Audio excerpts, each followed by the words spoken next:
Welcome to The Explainer. Today, we're going to try something kind of wild. We're taking an entire university course on entrepreneurship and boiling it down into one short, powerful journey. So forget the dusty old textbooks. This is the real deal playbook. And this quote right here, it really sets the stage for everything we're about to talk about. Because being an entrepreneur, it doesn't just start with some amazing idea or a fancy business plan. Nope. It actually starts with a certain type of person. So what really separates an entrepreneur from, let's say, a traditional manager?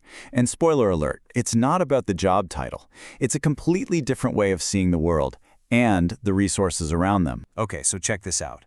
The biggest difference is where they start. A manager, they usually look at the resources they already have, the budget, the team, the equipment, and they ask, all right, what can we build with this? But the entrepreneur, they start with an opportunity they see out in the world and ask, okay, what do I need to go get to make that happen? One is driven by what they have, the other is driven by what could be. And this is like looking at the DNA of an entrepreneur. Yeah, it starts with passion. You have to have that. But passion by itself isn't enough. You need that proactive drive and, this is key, an internal locus of control. That's just a fancy way of saying you have this deep down belief that you are the one steering the ship. That's what fuels everything else, the creativity, the self-belief, the persistence to be a long-distance runner, not just a sprinter. All right, so our hero has the right mindset. Now what? Well, they need a map. Because let's be real, a great idea is one thing, but a business that actually works, that's a whole different ballgame. You need a blueprint. And that's where this amazing tool comes in, the business model canvas. Its genius is in its simplicity. You know, back in the day, a business plan was this massive 100-page document that nobody ever read. This thing, it puts your entire business on one single page. It forces you to see how everything connects, how you make something valuable, how you get it to people, and how you make money doing it. Let's zoom in on one piece of it, the value proposition. This is basically the heart of the whole canvas. You have to answer the question, what problem am I really solving? So instead of saying you've got, I don't know, a health device, you get something super specific and powerful like lumens, instant, personalized metabolism data from a single breath. Bam! You immediately get what's special about it. And the canvas makes you get brutally honest about who you're for. You can't just say, oh, I'm helping people. If you're targeting everyone, you're targeting no one. A smart business plan gets super specific, right? Like this one for an after-school program. It's not for all parents, it's for parents who are students and employees at the college.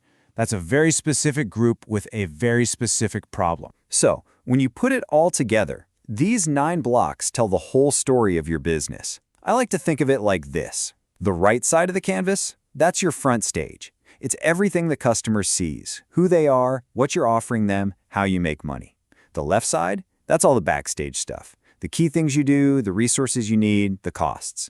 It forces you to see if your front stage and your backstage are actually in sync. Okay, so you've got the map. Now the adventure really begins. And you know what? Just like any epic quest, there's a pretty predictable but super challenging path that most startups follow. This is the classic roadmap, right? And every single step brings a totally new kind of challenge. You start with literally just an idea. That's pre-seed. Then you hit the seed stage, where you have to convince someone to actually give you money for that idea so you can build it. If you make it through that, you hit the growth stage, which requires a whole new skill set, scaling up.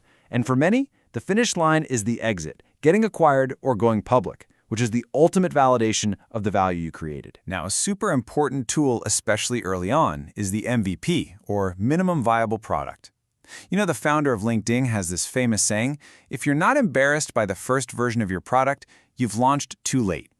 The whole point isn't to be perfect. The point is to learn, and learn fast.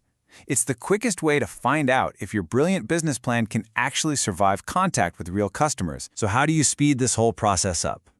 A lot of founders try to join an accelerator. You can just think of it like a boot camp for startups. For a few intense months, they get mentorship, training, a little seed money, and in return, they give up a small piece of the company. It all builds up to this big moment called Demo Day, where they get on stage and pitch their hearts out to a room full of investors. But, and this is a big but, the path is not easy. It's actually filled with danger. Between getting that first bit of money and actually making real revenue, there's this terrifying stretch called the Valley of Death. And honestly, this is where most quests end. The numbers here are, well, they're pretty brutal, and you just got to face them. A whopping 90% of startups fail. Gone. Poof. They burn through whatever money they raised and have to shut down, usually within the first 3 years. Okay, so why? What's going wrong? Well, it's almost never one big dramatic thing. It's usually a perfect storm of common mistakes. And look at this list, see how it all connects back. Building something nobody wants? That's a fail on your business model canvas. Running out of cash? That's a planning problem. Not being able to adapt? That goes right back to those core entrepreneur traits we talked about at the start. Now look, the point of all this doom and gloom isn't to scare you off. It's the opposite. It's to arm you. Knowing where the landmines are is the very first step to not stepping on them. Which brings us to the final and I think most important takeaway from this whole thing. So, we've looked at the person, the plan, and the pitfalls. After all that, what is the single most important secret to actually making it through this journey? What's your move? Here it is. This is the whole game. Don't go looking for $1 million idea. Fall in love with the problem. A real problem for real people. Find a frustration that drives you crazy, a broken process that you can't stand, a need that no one is meeting. Dedicate yourself to solving that problem better than anyone else. And that, right there, is where the real journey begins.